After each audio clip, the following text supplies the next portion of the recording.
তাহলে কি বাস্তব রূপ পাচ্ছে ৩ গগৈ ফর্মুলা? নাগরিক অভিবর্তনের স্পষ্ট বিরোধী ঐক্যের বার্তা। নাগরিক অভিবর্তনে একই মঞ্চে গৌরব, লুরিন, অখিল। অসমে বিরোধী ঐক্যের ভিত মজবুত করতে যোগেন্দ্র যাদব, হীরেন গোহাইদের নেতৃত্বে দুদিনব্যাপী নাগরিক অভিবর্তনের আয়োজন করা হয়।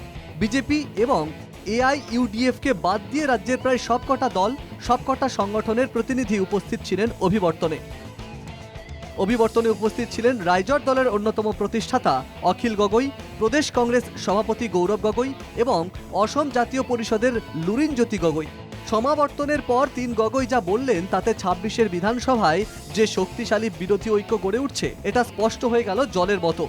অভিবর্তনে অংশ নিয়ে কি বললেন ৩ গগৈ ফর্মুলার প্ৰবক্তা অখিল গগৈ? যে মিত্ৰতাটোৰ ঘোষণাটো হৈ যোৱা হ'লে ভাল আছিলে। আজি আমি ভাবি আছিলোঁ যে আজিয়ে মিত্ৰতাৰ ঘোষণাটো হৈ যাব,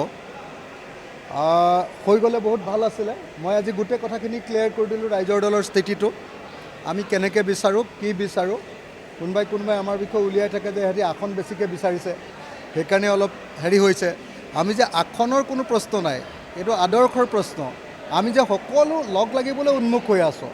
মই আপোনালোকক ক্লিয়াৰলি এটা কথা কৈ দিওঁ, কংগ্ৰেছৰ বাহিৰে বাকী সকলো দলবিলাক ঐক্যবদ্ধ হৈ আছে।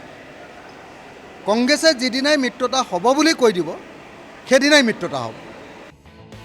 অখিলেৰ মতো একই সুৰে কথা বললেন বিৰোধী ঐক্য নিয়ে সৰব এবং ফোকাসড লুৰিনো। মইতো ভাবোঁ যে মিত্ৰতা হ'ব, কাৰণ আগতেও কৈছোঁ নিৰ্বাচনত জিকিব লাগিব।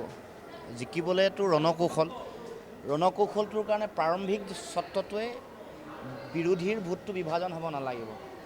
এইটো মই ক'ব নালাগে, সাধাৰণ মানুহেও এইটো কথা গম পায়। প্রথমে দলকে শক্তিশালী করতে চান, এরপর জোট নিয়ে চূড়ান্ত সিদ্ধান্ত নেবেন বলে আগেই জানিয়েছিলেন প্রদেশ কংগ্রেস সভাপতি তথা যোৰহাটেৰ সাংসদ গৌৰব গগৈ। সবে বিভিন্ন দলৰ নেতা নিজৰ কথাখিনি ক'লে, আমিও কৈছোঁ যে কংগ্ৰেছ দল সকলৰ কথাবোৰ শুনিবলৈ আমি সাজু হৈ আছোঁ। আমি সকলৰ লগত লগ পাবলৈও আমি প্ৰস্তুত হৈ আছোঁ। ইতিমধ্যে আমি বিভিন্ন দলৰ নেতাসকলৰ লগত আমি বহিছোঁ, কথাখিনি পাতিছোঁ। আৰু যি কথা যোগেন্দ্ৰ যাদৱ ডাঙৰীয়া কৈছে, ময়ো একমত যে ৰাজনৈতিক দল অকলে যে থিয় দিলেই যে নিৰ্বাচন আমি জিকিম নহয়। আগন্তুক দিনত বিজেপি RSS গোটেই নিজৰ তাকত লগাব। বাহিৰৰ পৰা মুখ্যমন্ত্ৰী আহিব, বাহিৰৰ পৰা RSSৰ মানুহ আহিব, বাহিৰৰ পৰা তেওঁলোকৰ এজেঞ্চিবোৰ লগাব। তো সেইকাৰণে যদি আমি অসমত লোকতন্ত্ৰ বচাব লাগে, তেতিয়া আমিও কংগ্ৰেছৰ আমাৰ গোটেই ৰাষ্ট্ৰীয় আমাৰ তাকতটো লগাব লাগিব। বিভিন্ন অসমৰ ভিতৰত বিভিন্ন ৰাজনৈতিক দলৰ লগতে আমাৰ সমাজৰ প্ৰত্যেক বৰ্গ, সমাজৰ প্ৰত্যেক সচেতন নাগৰিক ওলাই আহিলে আমি এটা সমগ্ৰ একগোট হ'লেহে আমি আগন্তুক নিৰ্বাচনত বিজয় লাভ কৰিবলৈ সক্ষম হ'ম। ৩ গগৈয়ের মন্তব্যকে একবারে প্রতিষ্ঠিত করে দিলেন রাজ্যসভার সাংসদ অজিত ভূঁইয়া। বিরোধী ঐক্য নিয়ে রবিবার ঠিক কি বলেছিলেন অজিত, এবার শুনে নেওয়া যাক। ৰাইজে বিৰোধী ঐক্য বিচাৰিছে, আৰু যদি বিৰোধী ঐক্য তেওঁলোকে গঢ়ি নুতুলে তেতিয়াহ'লে ৰাইজে তেওঁলোকক ক্ষমা নকৰে। আৰু নাগৰিক সমাজ ঐক্যবদ্ধ হোৱাৰ পিছত বিৰোধী দলবিলাকে যদি তাত গুৰুত্ব আৰোপ নকৰে তেতিয়াহ'লে এইটো এটা কেনেকুৱা ধৰণৰ কথা হ'ব।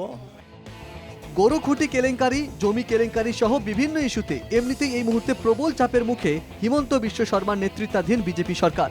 ৩ গগৈয়ের এই মিলন বার্তায় এবার চাপ আরও বেড়ে গেল বিজেপির। Bureau report, NKTV Bangla.